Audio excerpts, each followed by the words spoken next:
2023년 6월 20일에 주시는 하나님의 말씀은 베드로전서 2장 10절의 말씀입니다. 신약성경 베드로전서 2장 10절의 말씀을 봉독합니다.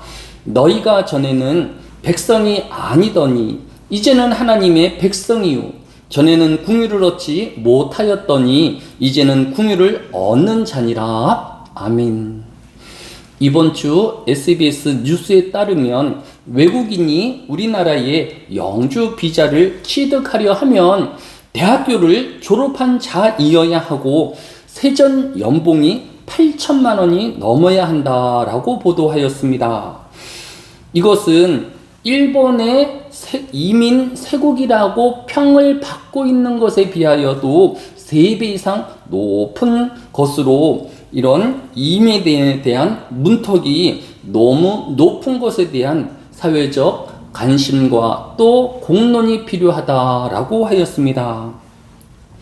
그런데 성경은 예수 그리스도의 은혜로 구원함을 얻은 성도에 대하여 에베소서 2장 19절에서 이제부터 너희는 외인도 아니요 나그네도 아니요 오직 성도들과 동일한 시민이요 하나님의 권속이라 라고 하였습니다. 이제 이 땅의 모든 사람은 예수 그리스도를 주로 고백하기만 하면 더 이상 하나님 나라의 외인이 아니라는 것입니다. 외인이란 외국인, 즉 거주하고 있는 나라와 아무 상관이 없는 남이라는 것입니다. 또한 나그네라고 하였습니다. 잠시 거쳐서 지나가는 사람이라는 것입니다.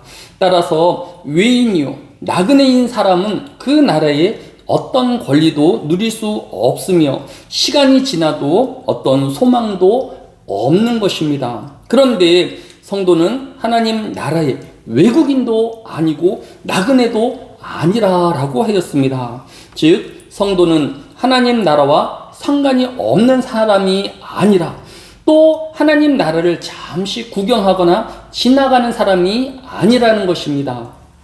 심지어 성경은 성도가 하나님 나라의 영주권을 얻는 것에 그치는 것이 아니라 하나님의 권속, 즉 한 집에 거하며 함께 사는 식구라고 부르고 있는 것을 볼 수 있습니다. 우리가 구원 얻기 전에 우리의 신분은 요한복음 8장 44절의 이름같이 너희는 너희 아비 마귀에게 났으니 너희 아비의 욕심대로 너희도 행하고자 하느니라 라고 하였습니다. 우리는 사단의 자녀였고 그러기에 죄와 욕망으로 또 이기적으로 남을 해하며 본능적인 삶만을 살아왔던 것입니다.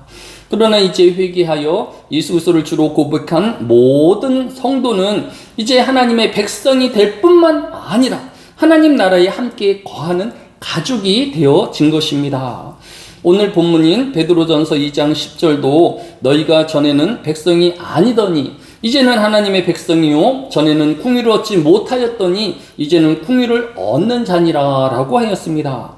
이제 모든 성도는 문제를 만나면 고난을 당하게 되어지면 외국인처럼 그 나라에 어떤 도움을 받지 못하는 외국인이 아니라 이제 하나님 나라의 영주권자로서 또 그의 백성으로서 또 그의 권속으로서 우리가 도움을 필요로 할 때에 도움을 받는 자가 되었으며 또 우리가 어떤 위험에 처해 있을 때에 하나님 나라의 보호를 받는 백성이 되어지며 자녀 되어진 것을 증거하고 있는 것을 볼 수 있습니다.